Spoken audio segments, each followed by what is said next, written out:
Bukti yang baik dari kekudusan adalah penguasaan lidah. Alkitab berkata orang yang dapat mengekang lidahnya adalah orang yang sempurna. Yakobus 3 ayat 2, sebab kita semua bersalah di dalam banyak hal, barang siapa yang tidak bersalah dalam perkataannya, ia adalah orang sempurna, yang dapat juga mengendalikan seluruh tubuhnya.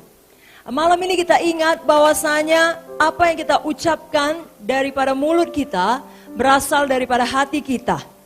Jadi kalau hati kita penuh dengan firman, yang kita ucapkan juga adalah firman Tuhan. Kalau hati kita penuh dengan Zoe, penuh dengan kehidupan Tuhan, maka perkataan kita, lidah kita juga membawa kehidupan.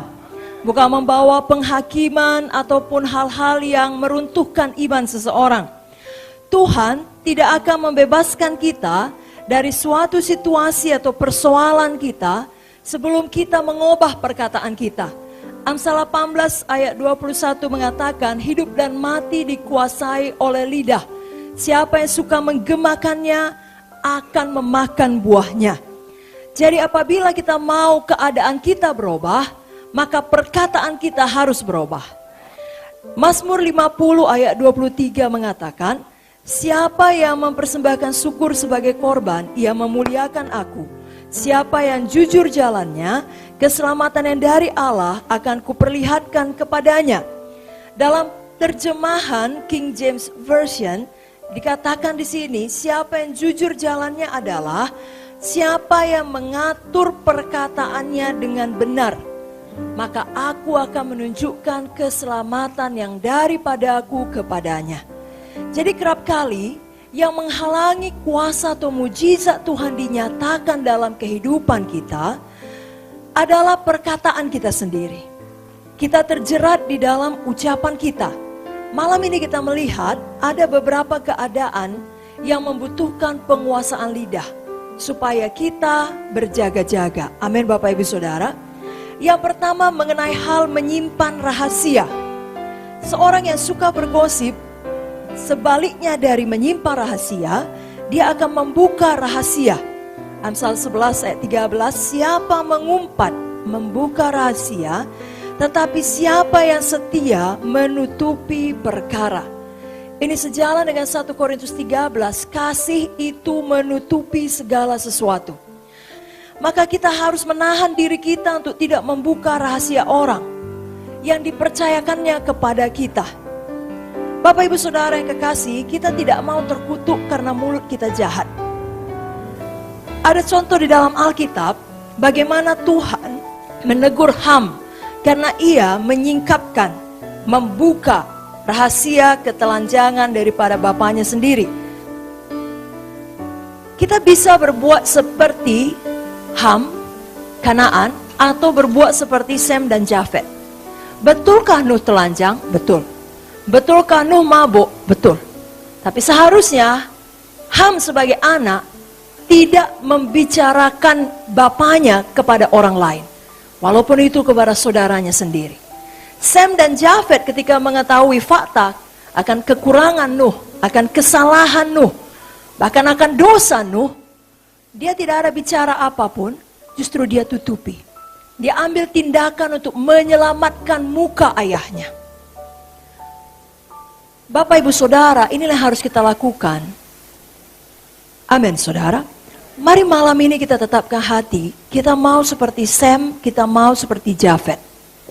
Kasih yang menutupi segalanya. Kita tidak mau seperti Ham yang tidak menjadi bagian dari solusi, justru membuat persoalan baru. Menyampaikannya ke sana dan kemari. Kita tetapkan hati, kita punya Zoe. Dan Zoe lah yang kita ucapkan dari mulut kita. Bapak Ibu Saudara yang kekasih, sebenarnya tentunya yang dikatakan oleh rahasia orang adalah hal yang tidak baik. Yang kebanyakan merupakan dosanya atau hidupnya yang lama. Karena firman Tuhan dalam Efesus 5 ayat 12, seharusnya sebagai orang-orang terang, kita tahu Zoe adalah terang, amin. Mengucapkan perbuatan kegelapan pun kita merasa malu. Dan buku Mazmur mengatakan kalau Tuhan mengampuni kita, Dia melemparkan kesalahan kita ke dalam tubir laut.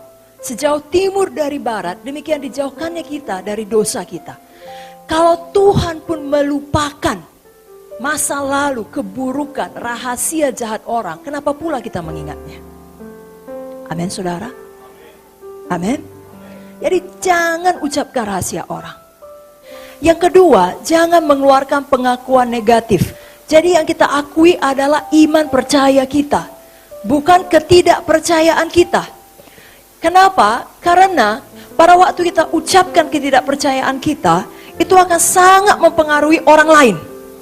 Mempengaruhi keluarga saudara, mempengaruhi pelayan saudara, mempengaruhi jemaat saudara. Kalau saudara belum mampu mengeluarkan pengakuan iman untuk satu situasi yang sulit, saudara tutup mulut saja. Dan masuk ke dalam ruang doa. Kemudian isi hati dengan firman, sampai kita mendapatkan jawaban untuk persoalan tersebut. Amin, saudaraku. Tentunya kita ingat kisah daripada 12 pengintai. 10 diantaranya membuat pengakuan yang negatif sehingga seluruh Israel. Seberapa, saudaraku? Seluruh Israel mempercayai mereka dan mengeraskan hati terhadap janji-janji Tuhan. Di mata Tuhan, perkataan negatif adalah kabar busuk. Tuhan tidak pernah menyatakan Israel adalah belalang. Mereka yang melihat diri mereka seperti belalang karena mempercayai yang disampaikan 10 pengintai. Saudaraku, dimanapun saudara ditempatkan, Tuhan melihat tanah saudara, Tuhan melihat kota saudara, kampung saudara sebagai satu tempat yang subur di mana saudara bisa berbuah. Jangan pernah ucapkan pengakuan yang negatif.